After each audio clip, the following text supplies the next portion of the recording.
No, you are not.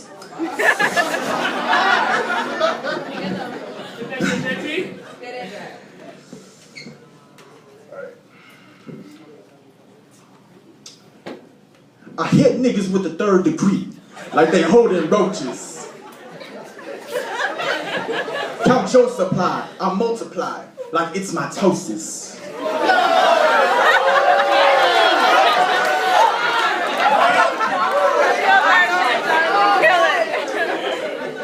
Yeah, nigga. I drop science like I'm failing it. Hop off of these girls like a skateboard, I'm bailing it.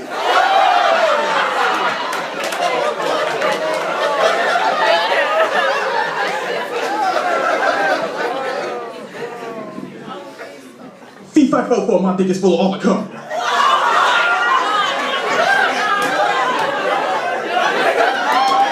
And I'm sharing it. Taste it, you feel refreshed, screaming, woo! Ric Flair in it.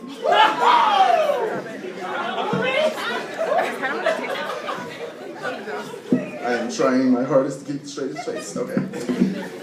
I'm hella picky. I'm the biggest critic of prose. Sirens sing me songs, and I deny them hoes.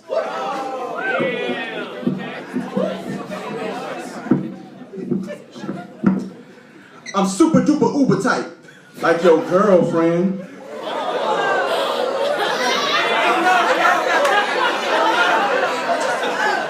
I met her once, we had some lunch. Took her for a whirl, man.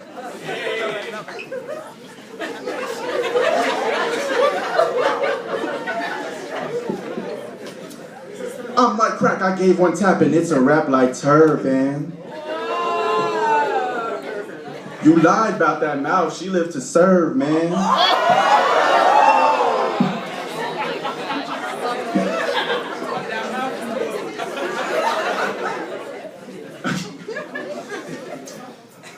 I got work in the kitchen.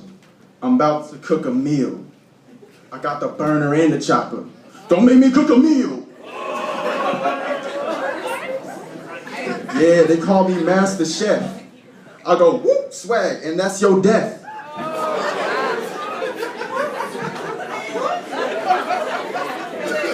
Yeah, freestyle straight off the dome. And then later written onto my phone.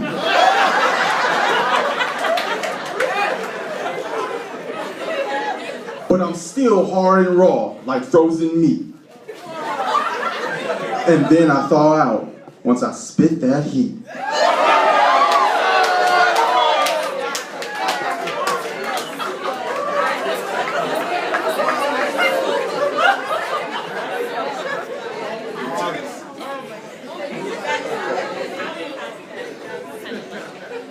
Okay, here's the real poem. It does not say that. Okay, I just memorized it like today, so I might fuck up. I don't know. It's okay. I ain't even got the title. I'm gonna just go. Chapter 1.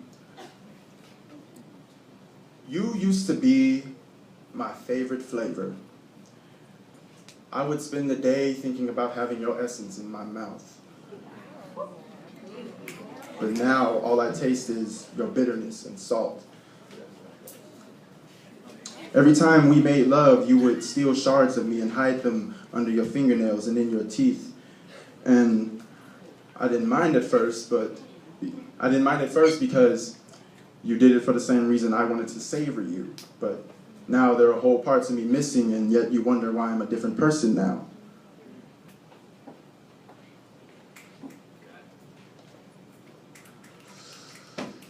You started from top.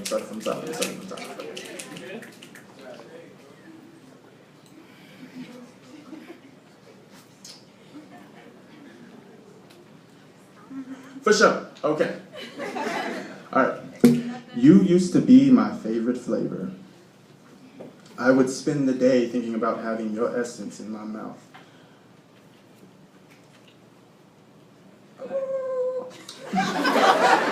your essence in my mouth. But now, all I taste is bitterness and salt.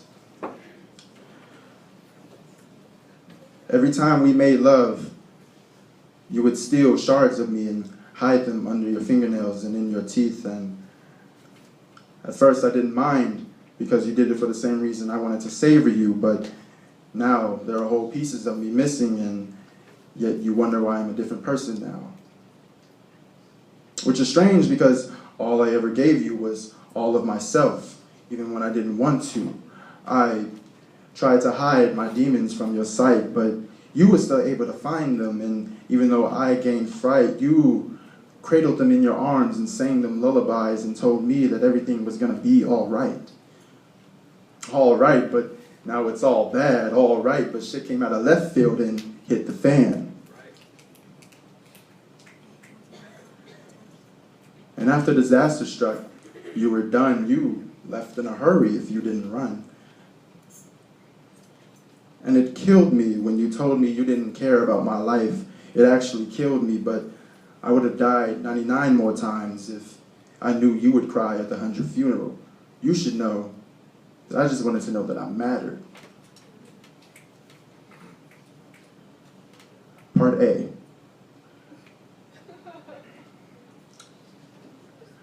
I know your face, but I swear all you look like is fond memories and the embodiment of joy.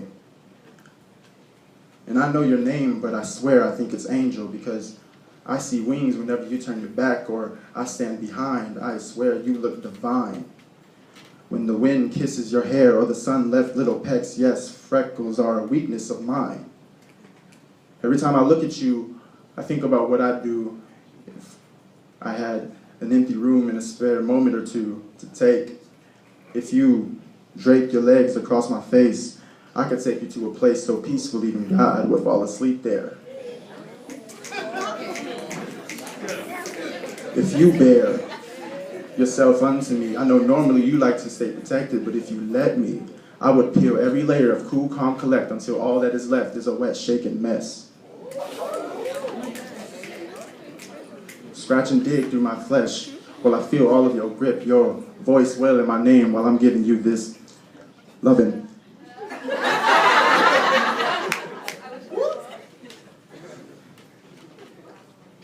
But knowing you, you probably have certain reservations. You think about the after and a tarnished reputation.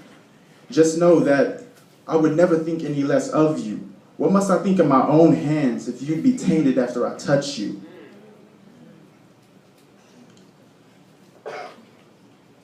But it's not just your anatomy I'm after. See, I actually see something with you that I can establish. I see myself enjoying even the simplest interactions. Between us, I never had desire so passionate. Like,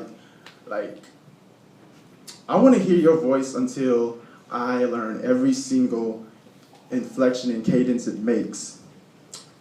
I want to go to sleep next to you and still see you in my dreams. I want to get into cute little fake arguments about you trying to take my jacket after the nightcap because don't fucking play it. It's cold. That shit's mine.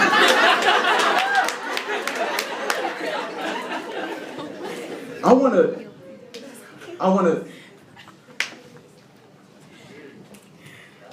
Got it? forgive the zeal. I just have high hopes. Epilogue. This actually isn't about her, me, us, or any in between. We are just at the forefront of a completely different affair. My fear. You see, the hardest part about separation isn't the fact that I used to love her. It was the fact that I was used to loving her, and old habits are hard to break. My life takes a completely different pace, and I don't even know how I'm going to make it day to day. I hate change. See, here's a thought for you to take about the previous speeches. And I'll paint the picture without needing an easel.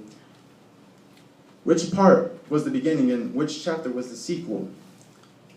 Was the girl that broke my heart the same one I had hopes for, or is she someone I met after the despair? It's weird because I don't even have an answer for here. And I can make predictions, but I wouldn't dare. No one knows what the future holds, and that is why it is my greatest fear. Thank you.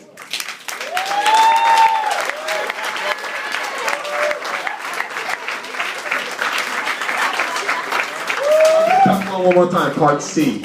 I'm kidding.